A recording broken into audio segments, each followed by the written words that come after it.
Bien, Monsieur le Ministre, le coup d'État mené au Mali le 18 août par une partie de l'armée à l'égard du pouvoir en place a été largement condamné et les putschistes constitués en un comité national pour le salut du peuple, CNSP, ont déclaré vouloir mettre en place une transition politique civile conduisant à des élections générales dans un délai raisonnable, des propos qui n'ont bien entendu pas rassuré la communauté internationale. La communauté économique des États de l'Afrique de l'Ouest, la CEDEAO, a désapprouvé cette action, tout comme l'Union africaine. Et tous deux ont appelé à la libération immédiate d'Ibeka, Ibrahim Boubacar Keïta, et du Premier ministre Boubou Cissé. Vous avez fait de même au lendemain de ces événements, tout en prenant acte de la démission du président et du gouvernement. Vous êtes aussi inquiété, à raison, des conséquences de la crise actuelle pour la stabilité du Mali et de l'ensemble du Sahel, dont nous connaissons la situation sécuritaire inquiétante. Et vous avez annoncé que vous feriez part de ces préoccupations lors de la réunion du Conseil de sécurité convoquée en urgence le même jour. Et donc, Monsieur le Ministre, pourriez-vous répondre aux questions suivantes, s'il vous plaît? Avez-vous pu évoquer ces événements avec les représentants diplomatiques maliens en Belgique? Quels sont les résultats des réunions qui se sont tenues tant au niveau de l'ONU que de l'Union européenne? Et notre pays a-t-il l'intention de prendre des initiatives dans ce dossier, que ce soit dans le cadre onusien ou européen? Je vous remercie. Bien, Monsieur le Ministre, merci pour vos réponses. Alors, entre le moment de la rédaction de la question et le moment où on se parle, mon point de vue a pas mal évolué. Et notamment suite à la réunion que j'ai organisée avec l'ambassadeur du Mali en Belgique dans le cadre de l'Union interparlementaire que je préside. Je préside la section Mali.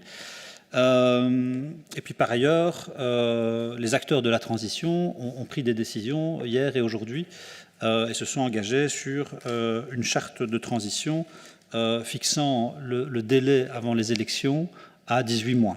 Voilà, donc au moins on sait quel est l'horizon. Et j'ai été très intéressé par le discours de l'ambassadeur du Mali qui, en réalité, de manière un peu surprenante, en tout cas j'ai été surpris par son discours, mais il a expliqué qu'en réalité ce coup d'État, entre guillemets, était probablement une bonne chose. Il intervenait au bon moment de manière à permettre ou à empêcher plutôt la désintégration de l'État malien tant les dirigeants à la tête de cet État étaient honnis par la population. Et je constate en effet que les acteurs de la transition se sont engagés dans un processus assez intéressant du point de vue démocratique. On est dans quelque chose de plutôt inclusif, de très ouvert. L'ambassadeur m'a confirmé que tous les acteurs de la scène politique et civile malienne avaient été invités à participer, y compris d'ailleurs les populations touareg du Nord qui ont été en conflit sérieux avec Bamako.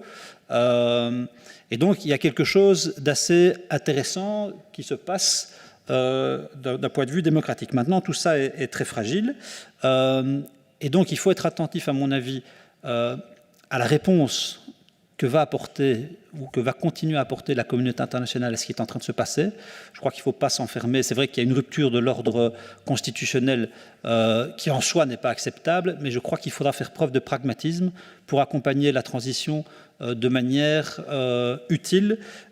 Et donc, de ce point de vue-là, la position de la CEDEAO, bon, on n'en est pas membre évidemment, hein, mais voilà, dans le dialogue qu'on peut avoir avec les voisins du Mali, je crois qu'il faudra aussi les sensibiliser à une position qui ne serait pas trop dure. Pour le moment, ils sont dans une réponse plutôt dure à ce qui est en train de se passer au Mali, parce qu'on sent déjà des tensions émerger entre le mouvement M5, qui est le mouvement politique à la base de ce renversement, et les militaires qui ont concrétisé l'essai, les uns reprochant aux autres de leur voler la victoire. Donc on sent déjà des tensions qui pourraient peut-être, et je ne souhaite pas dégénérer, y compris d'ailleurs au sein du mouvement M5, ces tensions commencent à être visibles.